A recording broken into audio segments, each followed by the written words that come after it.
Innal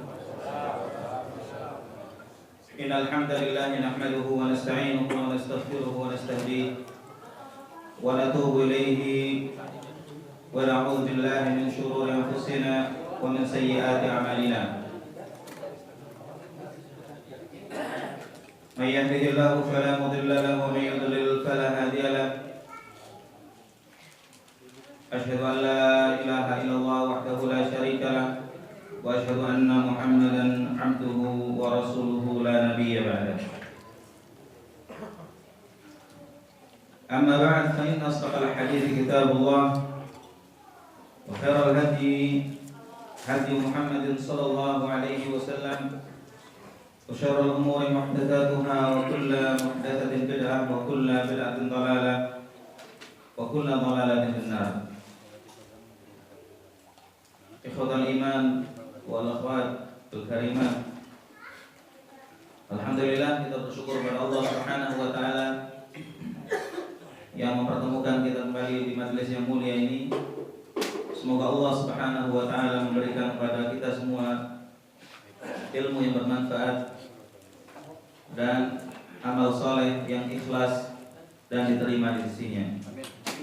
Salawat dan salam mudah-mudahan terlimpahkan kepada Nabi kita Muhammad sallallahu alaihi wasallam serta para sahabat, para tabi'in, para tabi'ut tabi'in dan seluruh pengikutnya yang meniti jejak sunnahnya sampai yaumul-din. Ikhwan dan akhwat sekalian yang dimuliakan Allah, pada pertemuan kali ini kita akan lanjutkan materi akidah yang kita ambil dari kitab Syarh Sunnah dari Imam Al-Barbahari rahimahullah. Pada pertemuan terakhir kita sudah membahas tentang seseorang ketika telah mencerai istrinya sebanyak 3 kali, maka tidak halal lagi baginya untuk kembali merujuk istri yang telah diceraikannya tersebut hatta tankiha zaujan ghairah, sehingga wanita ini dinikahi oleh orang lain, kemudian orang tersebut menceraikannya dengan sukarela, tanpa ada paksaan, tanpa ada rekayasa, namun perceraian yang normal. Maka si suami pertama boleh kembali kepada bekas istrinya atau mantan istrinya, tentunya dengan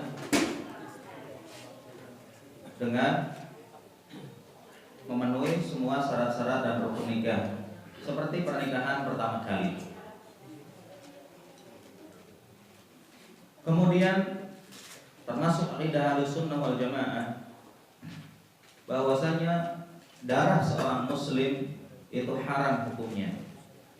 Haram dalam artian tidak boleh ditumpahkan, tidak boleh dialirkan, apakah dengan dibunuh atau dengan dilukai.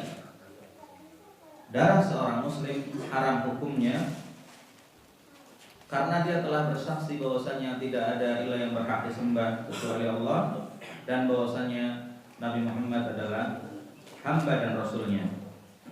Illa bi ihda thalath, kecuali karena melakukan 3 hal. Yang pertama adalah seorang pezina yang dia telah muhsan. Kita sudah jelaskan, muhsan artinya sudah pernah menikah dengan nikah yang syar'i, bukan berzina, tapi nikah dengan nikah yang benar. Yang kedua, apa waktu itu? Yang boleh dibunuh karena murtad, keluar dari agama Islam. Man baddala dinahu faqtuluh, kata Rasulullah SAW. Barang siapa yang merubah agamanya, maka bunuhlah. Merubah agama tentunya dari Islam ke kafir.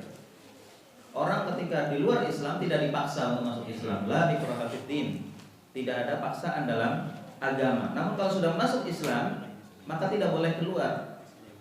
Kalau dia keluar dari Islam berarti dia orang yang tidak ada faedahnya. Dia telah menolak kebenaran yang datang dan telah diyakininya. Maka hukumnya dibunuh.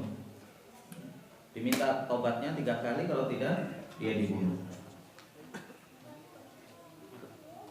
Atau man qatala nafsan mu'minah, orang yang membunuh jiwa yang beriman.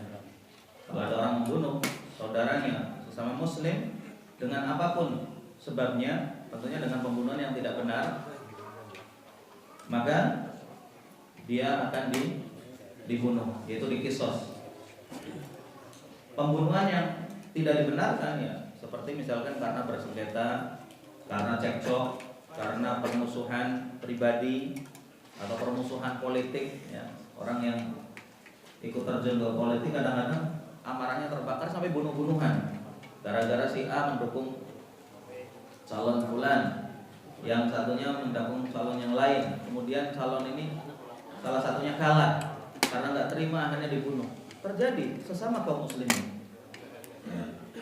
Ini hukumnya haram dan dia dihukum dalam hukum Islam dengan dibunuh sebagai kisos atau balasan buat orang yang membunuh tersebut.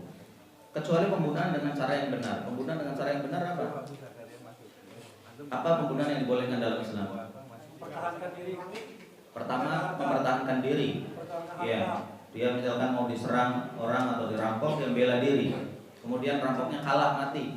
Itu nggak ada kisos untuk dia karena dia membela diri, membela hartanya juga, membela keluarganya, RT, istrinya mau diganggu orang dan seterusnya, dan tidak ada cara kecuali harus dibunuh orang itu, maka itu tidak terkena hukum. Apalagi dalam perang, ketika perang, tentunya kalau perang dengan orang kafir. Apalagi pembunuh yang dibolehkan daf'us sa'il. Daf'us sa'il itu menolak serangan. Jadi seperti hewan yang liar kemudian dia menyerang. Itu kalau hewan itu dibunuh, misalkan ada sapi jantan misalkan liar kemudian mau nyeruduk antum, dan antum nggak bisa menghindar kecuali harus menebaskan pedang lehernya, kemudian sapi ini mati, maka antum tidak wajib mengganti sapi tersebut. Demikian juga orang, ketika antum tiba-tiba diserang dan antum tidak bisa menghindar kecuali harus mungkin memukul bagian dadanya atau mungkin menembaknya dan seterusnya. Kalau memang itu untuk menghindari serangan dari luar maka dibolehkan, dan itu pembunuhan yang dibenarkan. Wa masih wadalik, selain itu fadamul muslim 'ala muslimi haram, maka darah seorang muslim adalah haram untuk ditumpahkan oleh yang lainnya hatta taqumus saah, sampai datangnya hari kiamat. Kemudian poin yang ke-58 dari akidah Ahlussunnah wal Jamaah yang dituliskan oleh Syekh atau Al-Imam Al-Barbahari rahimahullah, anna kulla syai'in mimma aujaballahu alaihi al-fana yafna. Segala sesuatu yang di muka bumi ini, di bawah kolong langit dan di muka bumi ini, yang Allah tentukan untuk mereka binasa, pasti akan binasa. Illal jannah wan nar, kecuali surga dan neraka. Jadi makhluk Allah semuanya binasa, kecuali yang dikecualikan oleh Allah SWT, di antaranya surga dan neraka. Surga dan neraka itu diciptakan untuk kekal. Kenapa? Karena nikmat Allah di akhirat kekal selama-lamanya. Ketika orang sudah masuk surga, sudah tidak ada kesedihan lagi, tidak ada kekhawatiran lagi untuk celaka dan sengsara. Beda dengan dunia. Makanya disebut dunia karena masanya dekat. Disebut dunia karena waktunya dekat. Dari dana ya dunia. Orang betapapun senangnya di dunia, betapapun nikmatnya di dunia, betapapun hebatnya di dunia, pasti lama-kelamaan dia akan lemah dan kenikmatan itu akan hilang. Seorang raja pun yang dia mungkin bisa menguasai seluruh negerinya, apa yang dia inginkan akan tercapai. Namun ketika masanya sudah habis, dia sudah menghadap Allah SWT, meninggal dunia. Presiden juga seperti itu, apalagi yang kurang dari itu. Orang kaya, kekayaan yang dia miliki mungkin bisa hilang dalam sekejap. Karena itu orang kaya ketakutan hartanya hilang, ketakutan aset-asetnya disita pemerintah kalau cara mencarinya dengan cara yang tidak benar. Seorang juga seperti itu, orang yang ganteng, yang cakep, takut lama-lama keriput, lama-lama tua, sehingga dia harus operasi sana, operasi sini, dia harus pakai bedak ini dan itu. Yang wanita juga seperti itu. Tapi mau tidak mau, karena di dunia ini nggak ada yang kekal. Ya, karena alam dunia adalah alam yang sementara. Makanya orang yang cerdas adalah orang yang mempersiapkan dirinya untuk akhirat. Bukan semuanya dikumpulkan untuk dunia. Kalau orang kafir, iya, karena mereka nggak percaya dengan akhirat. Segala sesuatu dikumpulkan dengan cara apapun, baik halal maupun haram dia lakukan. Yang penting uangnya banyak. Mau korupsi, mau menipu, mau segala macam. Kalau orang Islam tidak. Orang Islam, seorang mukmin, ketika mencari harta dia pilih harta-harta yang halal dan barokah. Sekalipun jumlahnya mungkin nggak terlalu banyak. Kenapa? Karena dia nanti akan ditanya di akhirat. Dia yakin bahwasanya apa yang dia terima, apa yang dia peroleh di dunia ini akan dipertanggungjawabkan di hadapan Allah Subhanahu wa taala. Ketika berkeluarga dengan anak istrinya juga, dia akan mengingat bahwasanya apa yang dia lakukan terhadap anak dan istrinya, dia adil apa enggak terhadap istri-istrinya, apakah dia mengurus anaknya dengan baik, mendidik mereka dengan pendidikan yang Islami atau tidak. Itu semuanya akan dipertanggungjawabkan di hadapan Allah Subhanahu wa taala. Sehingga seorang suami muslim seharusnya tidak berbuat semena-mena pada istri dan anaknya. Demikian juga seorang istri, dia akan menjaga kehormatan suaminya, menjaga kehormatan dan kesucian keluarganya, kesucian dirinya, karena dia akan ditanya bagaimana dia menjadi seorang istri, bagaimana dia menjadi seorang ibu. Ketika kita berteman, berbeda pendapat biasa, namanya akal orang itu berbeda dan otak orang itu berbeda, maka pemikiran orang juga mungkin berbeda. Tapi jangan sampai perbedaan itu menyebabkan apa? Menyebabkan kezaliman kepada saudaranya. Gara-gara misalkan beda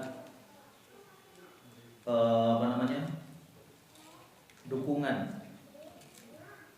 Pak Mukarram mendukung calon A, kemudian Abu Wahim mendukung calon B. Sama-sama satu pengajian.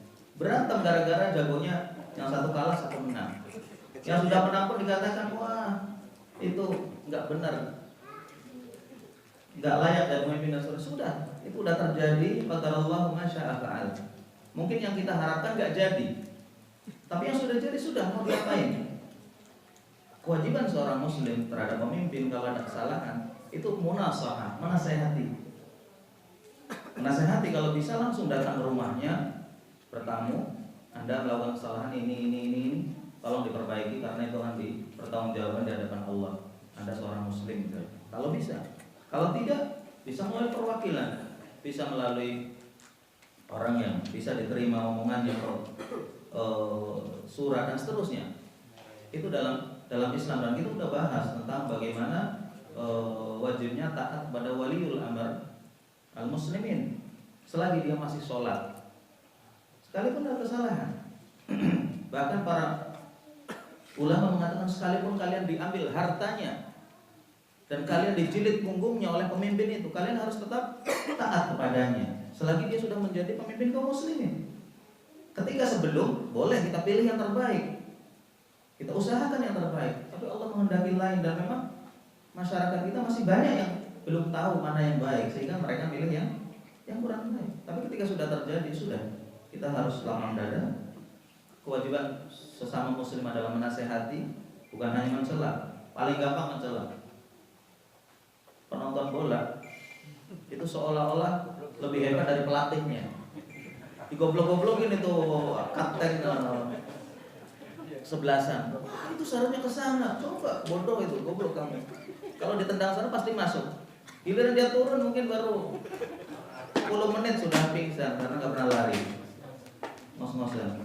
Seperti itu memang penonton. Jadi jadilah penonton yang baik. Kalau antum nggak main, jadilah penonton yang baik. Nggak usah mencela.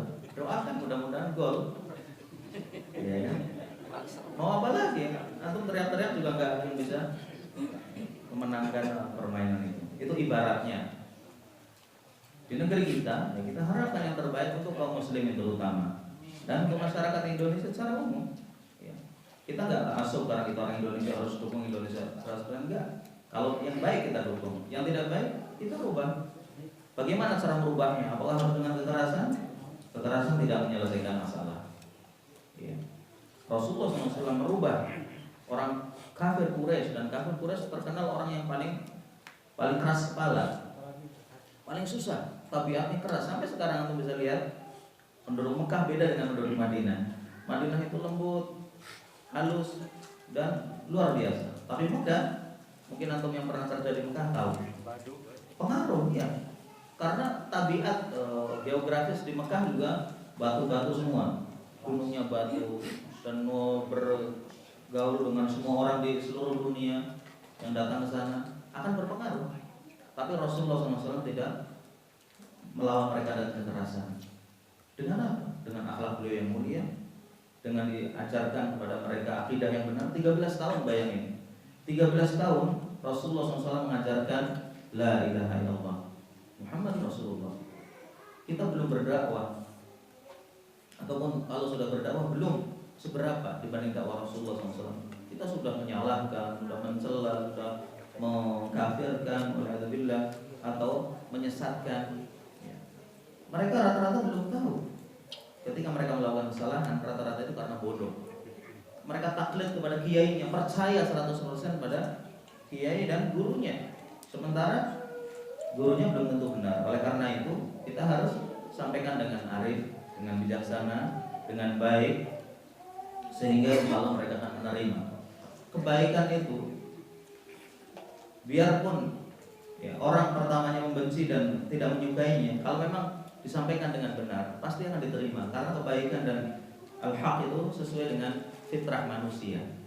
Mungkin pertamanya tuh dimusuhi, Wahabi, ini membawa agama baru dan segala macam. Kalau antum sabar, antum sampaikan dengan kesabaran, diberikan contoh yang baik. Ketika di masyarakat, masing-masing kita akan kembali ke masyarakat kita masing-masing sesuai dengan latar belakang yang berbeda-beda.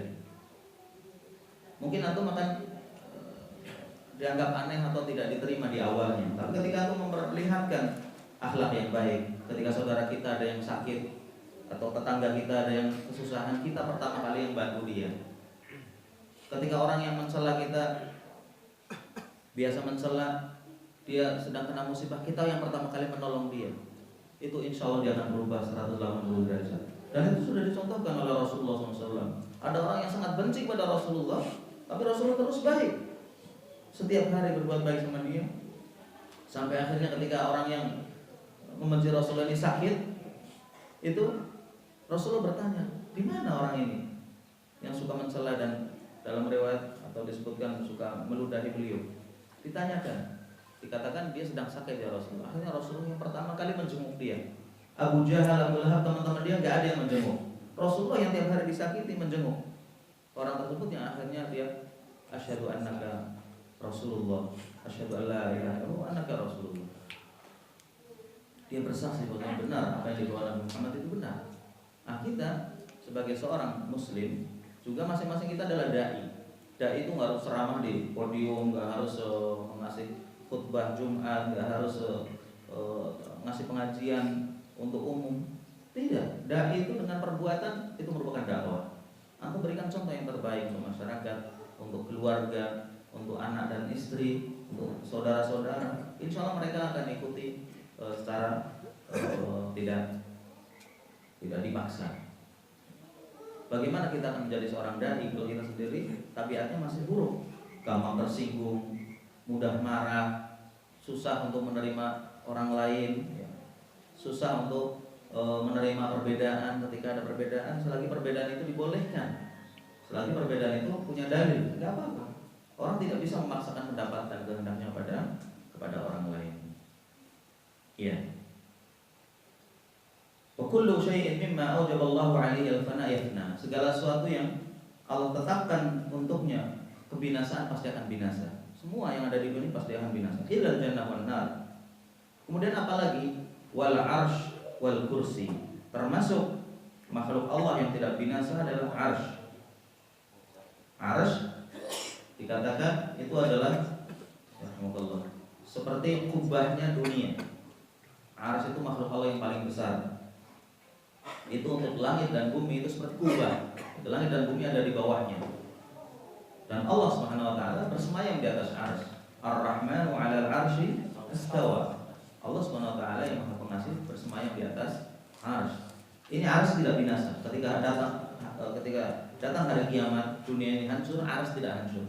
Wal kursi. Kita semua insyaallah hafal surat ayat al-kursi, ayatul kursi. Kursi itu apa maksudnya? Kursi memiliki kesamaan dengan kursi yang kita pahami tempat duduk. Namun kursi Allah Subhanahu wa taala adalah disebutkan dalam hadis maudhi'u qadamir rahman, tempat kakinya Allah. Tempat kakinya Allah Subhanahu wa taala. Dan kursi adalah makhluk yang luar biasa besarnya. Dikatakan 7 langit dan 7 bumi dibanding dengan kursi. Dibanding dengan kursi Allah Subhanahu wa taala itu hanya seperti 7 butir koin yang ditaruh di sebuah perisai. Perisai ini kursi, kemudian 7 koin ini adalah langit dan bumi yang 7. Dan perisai yang sudah begitu besar, kursi maksudnya, dibanding dengan bumi, itu dibanding arsy tidak ada apa-apanya. Seperti halaqah, seperti gelang. Yulqa fi ardi falak, mulqatun fi ardi falak, yang dibuang di tengah padang pasir. Jadi kursi yang sudah besar sekali dibanding langit dan bumi, 7 langit dan bumi, itu nggak ada apa-apanya, hanya seperti gelang yang dilempar di tanah padang pasir atau di tengah tanah kosong. Nah, tanah yang kosong ini arsy yang sangat besar dan kursi hanya seperti gelang. Itu semuanya akan tetap tidak binasa. Wallahu wal qalam was-sur, dan termasuk yang tidak binasa juga lauh. Lauh itu tempat dicatatnya takdir makhluk hidup, atau yang disebut dengan al-lauhul mahfuz. Lauh, catatan yang terjaga. Wal qalam, ada surat namanya surat al-qalam. Nah, nun wal qalami wa ma yasturun. Ya, Allah bersumpah dengan qalam, pena yang digunakan oleh Allah atau yang disuruh oleh Allah Subhanahu wa taala untuk mencatat semua maqadir makhluk. Ila yaumil qiyamah, yang diperintahkan untuk mencatat semua takdir makhluk hidup sampai hari kiamat. Wasur, sur adalah apa? Trompet yang akan ditiup oleh malaikat ketika nanti kiamat itu datang. Ketika trompet ini ditiup, maka dunia akan hancur, gunung-gunung akan meletus seperti kapas-kapas yang berhamburan. Ya, manusia lari ke sana kemari seperti aneh-aneh, ya, yang bertaburan. Nah, ketika sudah ditiup pertama kali, dunia ini akan hancur, dan dia tidak hancur. Bagaimana akan hancur? Karena dia akan ditiup lagi. Ketika nanti ditiup keduanya, ya, akan bangkit semua makhluk. Laisa yafna syai'un min hadza abada. Ini semua tidak ada yang hancur. Tsumma yab'atsullahu al-khalqa 'ala ma matu 'alaihi yaumil qiyamah. Nanti Allah Subhanahu wa taala akan membangkitkan semua makhluk hidup itu dalam kondisi seperti yang mereka mati di atasnya. Orang yang matinya terbunuh karena di medan perang, mati jihad di jalan Allah, nanti akan datang menghadap Allah Subhanahu wa taala dengan luka yang sama. Warnanya warna darah, namun baunya adalah bau mesik atau minyak kasturi. Yuhasibuhum bima syaa. Allah akan hitung amalan mereka sesuai dengan kehendaknya, artinya dengan kemuliaan dan keagungannya dan keadilan darinya. Tidak ada yang dizalimi sama sekali. Namun Allah bisa memaafkan. Kalau dia punya kebaikan tidak mungkin dihilangkan. Namun kalau dia punya kejahatan, punya dosa, punya keburukan, mungkin sekali Allah akan ampuni dia, maafkan. Kalau kebaikan tidak mungkin hilang, tapi keburukan benar Allah akan menghisabnya, tapi bisa diampuni dan dimaafkan. Fariqun fil jannah wa fariqun fis sa'ir. Nasallallahu an yaj'alana min ahlil jannah wa na'udzu bihi minan nar. Kita mohon kepada Allah SWT mudah-mudahan termasuk dari kelompok yang sebagian manusia akan menjadi ahli surga. Mudah-mudahan semua yang hadir di tempat ini dan mendengar apa yang kita sampaikan menjadi ahlul jannah dan diselamatkan dari siksa api neraka. Amin ya rabbal alamin. Orang-orang yang taat di dunia, yang beriman, yang tidak mencampuri keimanan mereka dengan kesyirikan, pasti akan masuk surga. Baik masuk surganya langsung karena kebaikannya lebih banyak daripada keburukannya, atau mungkin disiksa dulu sesuai dengan kadar dosa yang berlebih. Jadi nanti akan ditimbang kebaikan dan keburukan itu di dua timbangan, di dua daun timbangan. Kalau memang keburukannya lebih banyak dan Allah tidak mengampuninya, maka terpaksa dia dimasukkan ke neraka dulu sampai kadar dosanya ini hilang atau sudah berimbang dan lebih sedikit dari kebaikannya.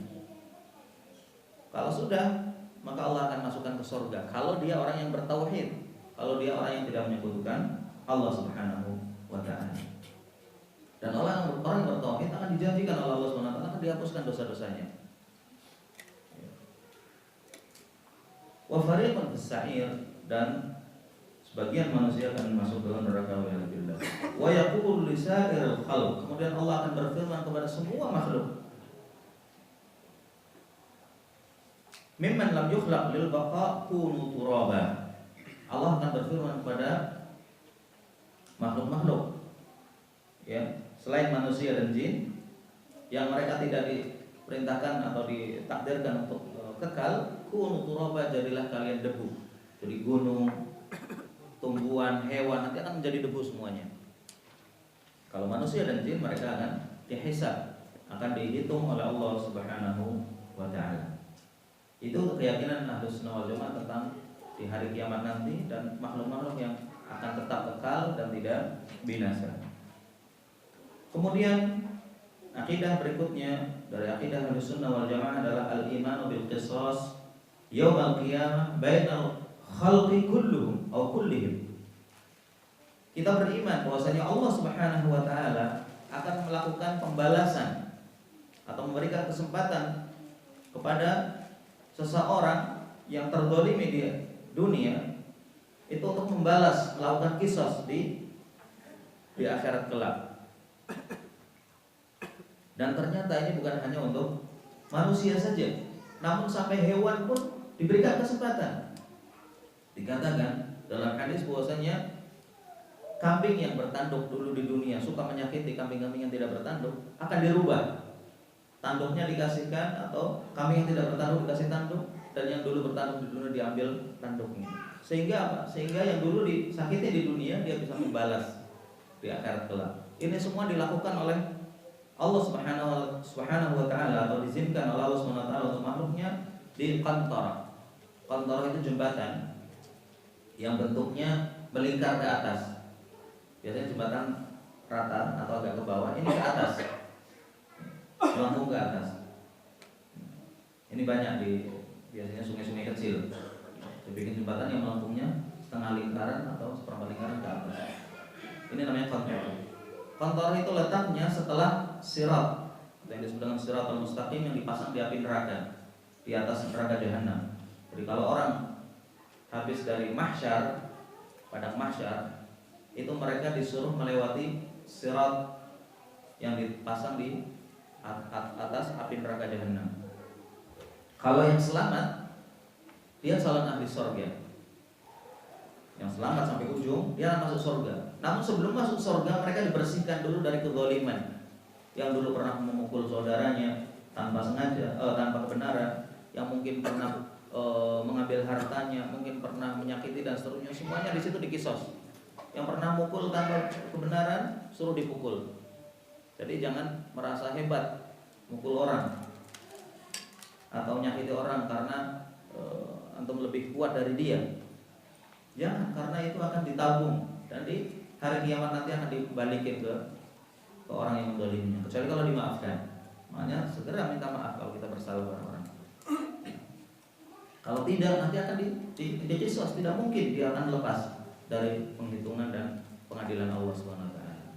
Itu di qantarah tempat. Setelah qantarah ini baru masuk surga. Kalau sudah nuqu wa hudzibu, mereka semuanya sudah dibersihkan dari kezaliman, semuanya sudah bersih dari penganiayaan, baru mereka diizinkan masuk surga.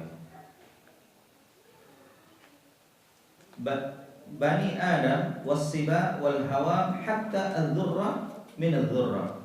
Hatta lidz-dzurra min adz-dzurra. Ya. Itu semuanya diberikan kesempatan untuk membalas, baik manusia, binatang buas atau hewan-hewan melata, bahkan sampai dzurra, semut merah yang kecil, itu pun dikasih kesempatan untuk membalas semut yang lain. Hatta ya'khudallahu azza wa jalla li ba'dihim min ba'd, sehingga Allah memberikan kesempatan mereka untuk membalas kepada sebagian yang lain. Li ahlil jannah min ahlil jannah wa ahlin nar min ahlin nar wa ahlin nar min ahlil jannah wa ahlul jannah ba'dhum min ba'd wa ahlun nar ba'dhum min ba'd. Semuanya dikasih kesempatan. Jadi ternyata kezaliman ini akan diberikan kesempatan untuk dikembalikan bukan hanya antar kaum muslimin saja. Termasuk orang Islam yang menggolimi orang kafir. Subhanallah. Orang yang berdalih dia berjihad dengan membawa bom, kemudian orang yang tidak bersalah pada mati, itu nanti mereka dikasih kesempatan oleh Allah SWT untuk membalasnya kalau memang mereka tidak bersalah, sekalipun mereka non muslim. Karena keadilan Allah itu menyeluruh, bukan hanya untuk orang Islam saja. Orang kafir pun dikasih kesempatan. Jadi jangan mentang-mentang dia kafir, bisa dizalimi, bisa diambil hartanya, bisa dijarah tokonya, bisa dipukulin, bahkan bisa dibunuh. Tidak.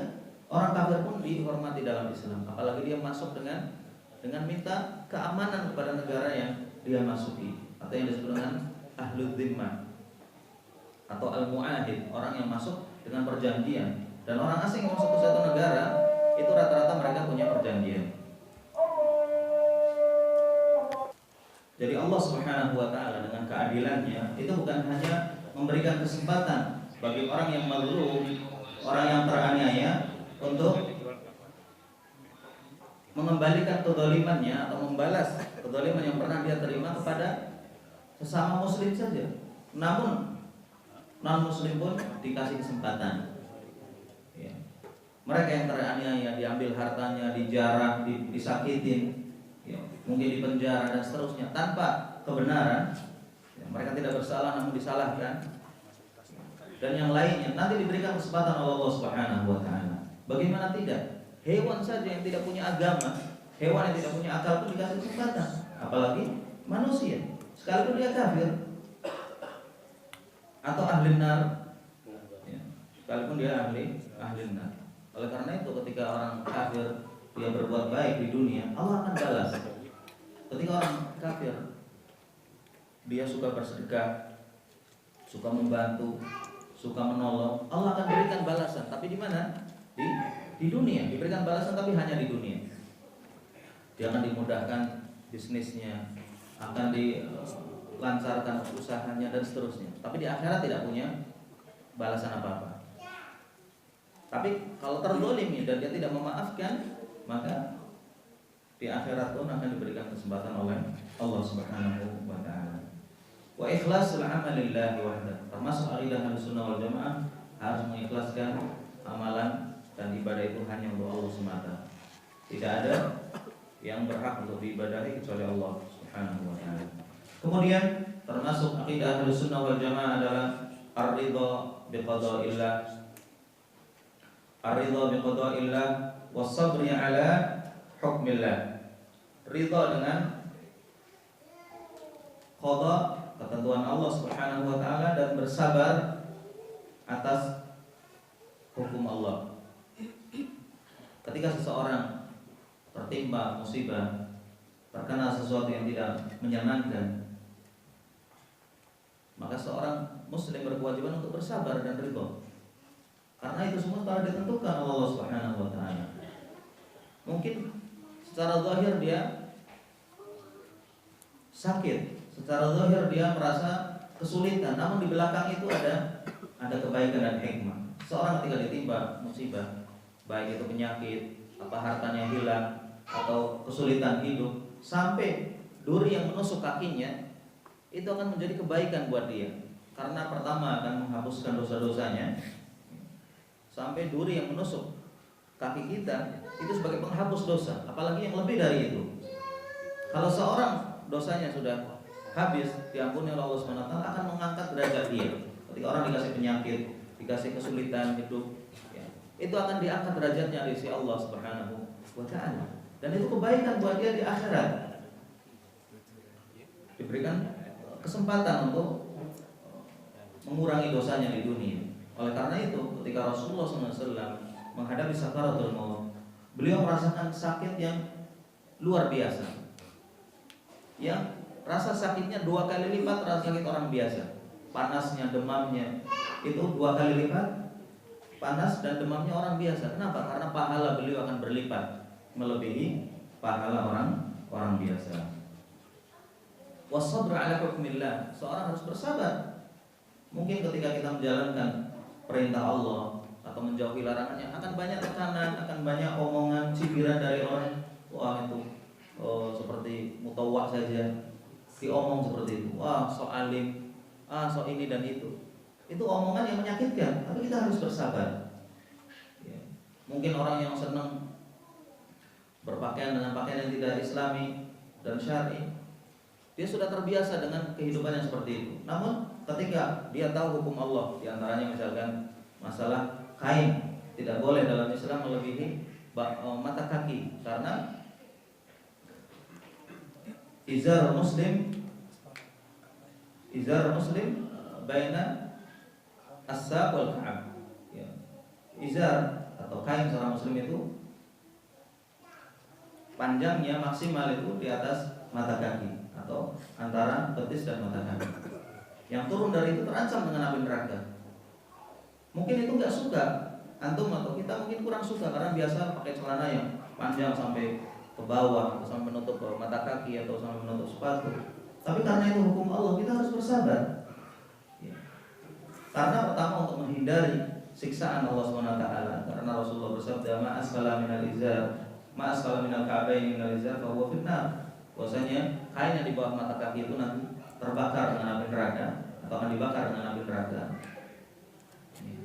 Maka kita naikkan supaya terhindar. Yang kedua adalah karena mentaati perintah Rasulullah SAW. Banyak sekali wanita misalkan yang biasa pamer kecantikannya, pamer rambutnya yang mungkin bagus, suruh ditutup dalam Islam. Harus bersabar, dan semua itu adalah demi kebahagiaan di akhirat kelak. Wal imanu bima qala Allah azza wa jalla. Kita harus beriman dengan segala yang difirmankan Allah, baik yang kita paham maupun tidak, baik yang kita bisa mencernanya dengan akal kita maupun tidak. Karena memang banyak hal-hal yang mungkin akal kita tidak sampai. Tentang jumlah rakaat sholat saja, mungkin orang tidak bisa mencerna dengan akalnya. Kenapa ini 2 rakaat, kenapa ini 4 rakaat, kenapa ini 3 rakaat, dan seterusnya dan seterusnya. Kenapa waktunya kok harus panas-panas, nggak dikumpulin di waktu sore saja misalkan sholatnya. Kemudian azab kubur dan nikmatnya. Diberitahukan bahwasanya kubur itu akan menjadi lapang ketika jenazah ini calon penghuni surga. Itu akan dilapangkan menjadi sangat luas madal basar, dilebarkan seperti sejauh mata memandang, dan dibuka pintu atau angin dari surga sehingga dia merasakan baunya surga. Tapi ketika digali, ya kuburan tetap seperti itu. Kalau orang tidak beriman tidak akan percaya. Ya, orang-orang akhlani, orang-orang yang hanya percaya pada rasio, pada akal, seperti kelompok Mu'tazilah tidak percaya terhadap azab dan siksa kubur serta nikmat kubur. Kenapa? Karena tidak bisa dicerna dengan akal. Seorang muslim, seorang mukmin harus percaya, sekalipun tidak bisa dibuktikan dengan akal. Namun itu bisa terjadi. Bisa terjadi. Ya seperti orang yang tidur. Orang yang tidur sama-sama tidur di satu kamar yang ber-AC dan ranjang yang empuk. Namun yang satu pagi-pagi badannya pada sakit-sakit semua. Kenapa? Karena semalam mimpi berantem sama orang lain misalkan. Yang satu senyum-senyum karena mimpi indah. Padahal tempatnya sama, ruangannya sama, tapi yang satu sakit-sakit, yang satu senyum-senyum. Nah, ini gambaran karena an-naumu akhul maut. Tidur itu adalah saudaranya kematian. Makanya ada orang yang tidur kemudian tidak bangun lagi. Ya. Wal imanu bi aqdarillahi kulliha khairiha wa syarriha. Kita juga harus beriman pada takdir Allah, baik maupun yang buruk. Huluwiha wa murriha, yang manis maupun yang pahit. Qad alimallahu ma al-ibadu amilun. Dan Allah SWT setelah kita beriman pada takdir, kita juga percaya bahwa apa yang dilakukan oleh manusia itu pasti Allah telah mengetahuinya. Karena kita tahu maratibul qadar arba'ah, bahwa tingkatan iman pada takdir itu ada 4. Apa saja? Yang pertama apa? Al-ilm. Allah itu mengetahui semua yang akan terjadi. Apalagi yang sudah terjadi pasti diketahui. Yang akan terjadi pun Allah tahu. Bahkan sesuatu yang tidak terjadi Allah ketahui seandainya kejadian itu terjadi atau masalah itu terjadi. Itu yang pertama. Yang kedua apa? Al-kitabah. Allah mencatat semua takdir yang akan terjadi di muka bumi ini. Dicatat oleh Allah Subhanahu wa taala di Lauhul Mahfuz atau dicatat oleh qalam tadi. Kemudian yang ketiga adalah al-masyiah. Allah menghendaki tidak ada sesuatu pun terjadi di muka bumi ini sampai daun yang kering kemudian jatuhnya itu dengan kehendak Allah. Apalagi yang lebih besar dari daun, terjadinya gempa bumi, terjadinya musibah, terjadinya bencana, semuanya dengan takdir Allah. Makanya tidak boleh ketika orang terkena musibah hanya menyalahkan karena ini nggak dikasih tanaman pohon-pohon yang kuat, karena alirannya tidak dialirkan ke sana dan kemari. Benar, itu salah satu penyebab, tapi semuanya terjadi dengan takdir Allah. Harus dikembalikan kepada Allah Subhanahu wa taala. Dan itu pelajaran buat orang yang terkena atau cobaan. Kalau memang dia orang yang berdosa dan bermaksiat, itu pelajaran dan teguran. Peringatan. Kalau dia orang yang taat, itu merupakan cobaan untuk menghapus dosanya dan mengangkat derajatnya. Ya. Jadi Allah Subhanahu wa taala akan mencatat semua yang terjadi di muka bumi ini itu dengan qalam yang diperintahkan untuk mencatat takdir sampai hari kiamat. Kemudian martabat yang keempat dari takdir adalah al-ijad wal khalq. Setelah Allah menghendaki, Allah ijad, adakan takdir itu. Kejadiannya Allah ciptakan sehingga takdir itu terjadi, dan semua itu dengan ciptaan dan kehendak Allah Subhanahu wa taala. La yakhrujuna min ilmillah.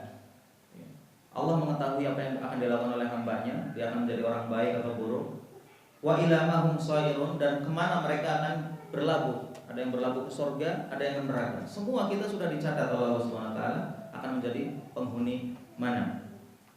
Kita semua mohon pada Allah Subhanahu wa taala mudah-mudahan dicatat sebagai orang-orang yang dikehendaki untuk masuk surga. Ya. La yakhrujuna min ilmillah. Mereka tidak akan keluar dari pengetahuan Allah Subhanahu wa taala. Wa la yakunu fil aradin wa la fis samawati illa ma ulima Allah, ma 'allama Allah 'azza wa jalla. Wa ta'lam anna ma asabaka lam yakun li ukhti'ah. Dan kau tahu bahwasanya apa yang menimpamu tidak mungkin akan tersalah dan menyeleweng atau keliru. Segala sesuatu yang menjadi milik kita, ditakdirkan Allah menjadi milik kita, pasti akan kita peroleh. Dan sesuatu yang tidak kita miliki, sekalipun sudah di depan mata, mungkin antum dalam kehidupan sehari-hari biasa, uang sudah dipegang, karena bukan rezeki kita, dia hilang, imma hilang beneran atau nggak jadi milik kita, dialihkan ke orang lain. Keuntungannya sudah di depan mata, tinggal satu langkah lagi ternyata bukan milik kita, sehingga transaksi itu gagal. Itu sering terjadi di kehidupan kita. Kenapa? Itu semua adalah karena memang bukan milik kita, bukan Allah takdirkan untuk kita. Wa ma akhta'aka lam yakun liyusibak. Dan sesuatu yang tidak Allah tentukan untuk kita pasti tidak akan mengenai kita. Sekalipun orang sudah diancam dibunuh, sudah mau disakiti dan seterusnya, akan dicelakakan, kalau memang Allah tidak kehendaki, itu tidak akan terjadi. Dia akan selamat. Wala khaliqu ma'allahi azza wa jalla. Wala khaliqa ma'allahi azza wa jalla. Dan kita yakin bahwasanya tidak ada pencipta, tidak ada pengatur alam semesta, tidak ada yang menguasai alam ini kecuali Allah Subhanahu wa taala. Ya, itu beberapa poin yang kita bisa bahas pada pertemuan kali ini. Semoga Allah SWT memberikan kepada kita keimanan yang bertambah dan istiqomah dalam memegang ajaran-ajaran Rasulullah SAW dan membimbing kita ke jalan sunnahnya. Amin ya rabbal alamin. Sebelum akhir kita ada sekitar 7 menit. Ya. Assalamualaikum. Ada seorang laki-laki yang sholat sholat fardunya di rumah.